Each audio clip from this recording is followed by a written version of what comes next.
The Cost of Silence, a doctor's fight against injustice. It was a crisp November morning in Brentwood Heights, Tennessee, the kind of day where the sun felt gentle but the air carried a bite.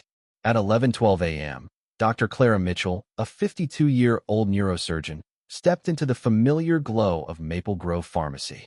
Her white lab coat, still creased from an 8-hour shift, hung loosely over her frame. Dark circles framed her ice-no sleep. No makeup, just a prescription clutched in her hand for her housekeeper's son. She hadn't gone home. She hadn't changed. She just needed to get the medicine and move on. But in the next 10 minutes, Clara's life would unravel in ways that would expose a hidden system of prejudice, spark a national reckoning, and force a quiet town to confront its own silence.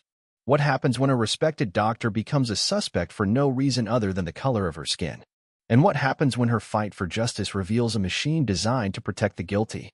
Clara approached the pharmacy counter, her step steady despite the weight of exhaustion. Behind the glass stood a middle-aged woman, Linda Carter, in a blue lab coat. Linda's eyes flicked up, then down, avoiding Clara's gaze. No smile, no greeting. Clara held out the prescription, her voice calm, practiced from years of speaking to hospital staff. I need this filled. It's for chronic gastritis, prescribed by an internist. I'm a neurosurgeon at St. Mark's. Linda barely glanced at the paper. This looks forged, she said flatly, cutting Clara off. Wait for security. Clara tilted her head, her brow furrowing. Excuse me. But Linda had already turned away, pressing a button under the counter. 5 minutes later, 2 police officers entered the store. Officer Daniel Reed, tall with a hand on his belt, and Officer Paul Tanner, shorter, wearing sunglasses. They didn't ask Clara's name or explain their presence. Reed signaled to a bystander recording on a phone. Turn it off. Official matter.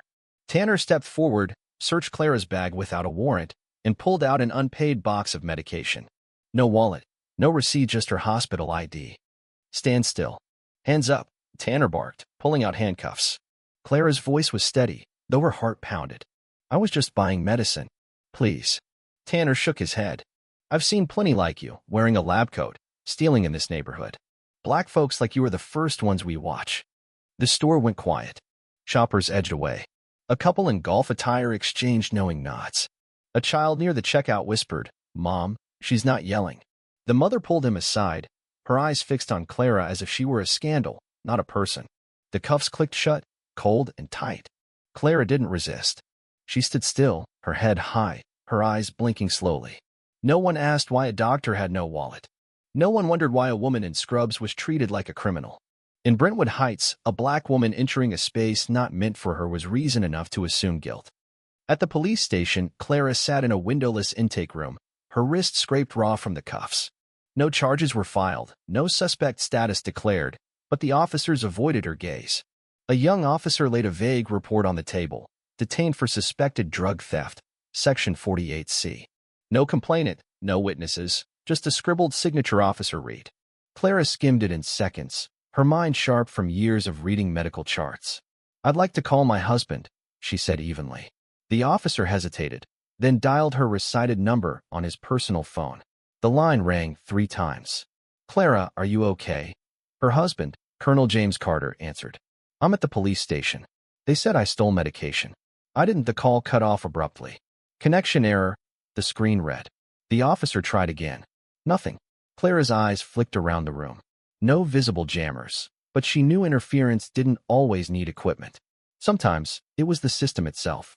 James Carter, a 55-year-old civil military liaison at Fort Ramsey, felt his biometric tracker vibrate for the 3rd time in 42 minutes. Clara's signal hadn't moved. Not at home, not at the hospital, locked in a municipal building, likely a precinct. His jaw tightened. Junior officers called him the Iron Colonel, a man who never flinched.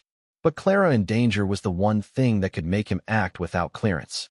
He left his office, swiped through security, and activated a triple encrypted system.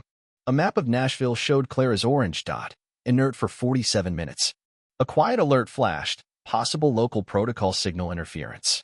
James didn't call command. He grabbed a USB labeled 19C and headed to Brentwood Heights District Station.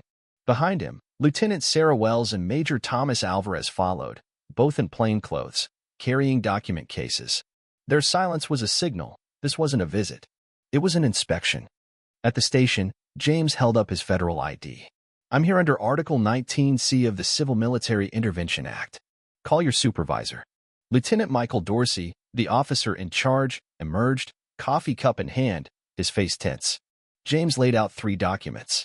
I need the arrest order for Dr. Clara Mitchell, all surveillance footage from 11:30 a.m. to 1:30 p.m., and her current status. I don't need your approval. If you refuse, I'll contact the Department of Justice. Dorsey nodded, his eyes avoiding James's. Pull the server, he told a clerk. Officers Reed and Tanner appeared, freezing when they saw James's badge. They didn't speak, but their hesitation was enough to confirm they knew something was wrong. In the surveillance room, Major Alvarez pulled up the footage. Clara entered the pharmacy, handed over the prescription, and waited calmly. At 11:43 and 52 seconds a.m., Linda pressed a hidden button. At 11 hours 44 minutes and 3 seconds, Reed and Tanner appeared. 10 seconds were missing erased. The technician stammered, could be a device error. Alvarez cut him off, showing no updates in the system log. Who has access to the raw logs? James asked. Dorsey paused. Officer Reed. He was on duty. The room went still. Those 10 seconds weren't a glitch. Someone had erased the moment Clara was approached. Clara was released 30 minutes later, her wrist marked red. She didn't ask why, didn't demand an apology. She just walked out, composed, and met James's nod. They both knew. Knowing the truth wasn't enough. They needed to dismantle the system behind it. Linda Carter was questioned by James's team, accompanied by her lawyer. Why did you call the police? Lieutenant Wells asked. Linda hesitated. She seemed suspicious. Her eyes, her tone. Something felt off. James spoke, his voice low. If she were white, wearing the same coat, saying the same words, would you have called? Linda blinked, then looked away. Her silence was louder than any confession. That afternoon, James and Clara met with Robert Hayes, a former federal prosecutor turned civil rights lawyer. His team included Lisa Chin, a data forensics expert, and David Patel, a media strategist. They sealed a room at Fort Ramsey and recovered the erased footage. At 11 hours 43 minutes and 55 seconds, a call from an unregistered number hit Officer Reed's phone 8 seconds before he entered the frame. Lisa traced it to a prepaid line linked to the Nashville Police Union, led by William Dorsey, Lieutenant Dorsey's uncle. The story exploded online when a 48-second clip of Clara's arrest went viral. What am I being charged with? She asked, her voice calm, her eyes piercing. The hashtag Justice for Clara hit 10 million mentions in 3 days. Black doctors, veterans, and churches rallied. Today it's her, tomorrow it's me, a physician tweeted. But backlash surged. Conservative outlets aired panels questioning Clara's motives, twisting her old speeches on healthcare equity into anti-system rhetoric. Online forums called her a manipulator, ignoring the edited footage. Clara's home was vandalized with red paint and a threatening letter. You're not welcome here. Neighbors stayed silent. St. Mark's Hospital asked her to step back from her advisory role to protect stability. Colleagues avoided her gaze. But Clara didn't retreat. She typed one line in her notes app, start where they expect you to fall. Robert's team uncovered a web of power. William Dorsey's Rapid Preemptive Protocol, RPP, trained officers to act on intuition, using coded terms like aggressive tone. Every training video featured people of color as threats. Funds from Brentwood Futures, a charity tied to Maple Grove Pharmacy, bankrolled the program. Senator Charles Ramsey, a vocal opponent of police reform, owned 17% of the pharmacy's parent company through a hidden fund. At a Department of Justice hearing, Clara spoke plainly. I felt erased from the right to be human, just for standing in the wrong place with the wrong skin. James followed. This wasn't a reaction. It was a conditioned behavior. Lisa presented data, deleted logs, misused credentials. A former Brentwood Futures assistant revealed funds for a public sentiment reframing campaign post-arrest. Linda Carter appeared uninvited at a DOJ press conference. Her voice trembled. I called the police because I thought Clara didn't belong. I was wrong, not for lack of facts, but because bias was planted in me. She faced Clara and James. I don't deserve to speak to you, but I won't hide anymore. The room froze. Her confession cracked the shield of, I didn't mean to. William Dorsey was indicted for abuse of influence and obstructing data. Officer Reed was suspended.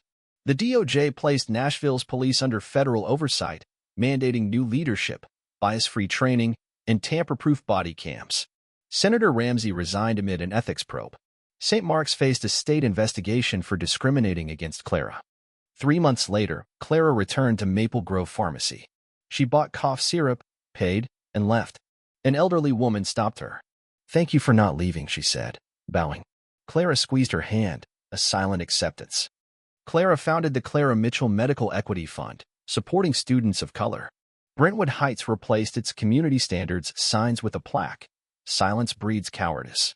The town wasn't perfect, but it no longer hid its scars. At a medical conference, Clara shared a story of saving a police chief's daughter, the same chief who stayed silent during her arrest. "I'd save her again," she said, "because I'm a doctor." The room erupted in applause, not for her pain, but for her conviction. Clara and James sat quietly one evening, the DOJ report on the table. The storm had receded, not gone. Clara's fight had exposed a system built on silence and forced it to answer. She wasn't a victim anymore. She was a symbol of what happens when one person refuses to bow. What do you think about Clara's story? Have you witnessed injustice or violence in your own life? Share your thoughts in the comments below. Do you believe the system can change, or does it protect the guilty? Take a stand, your voice matters.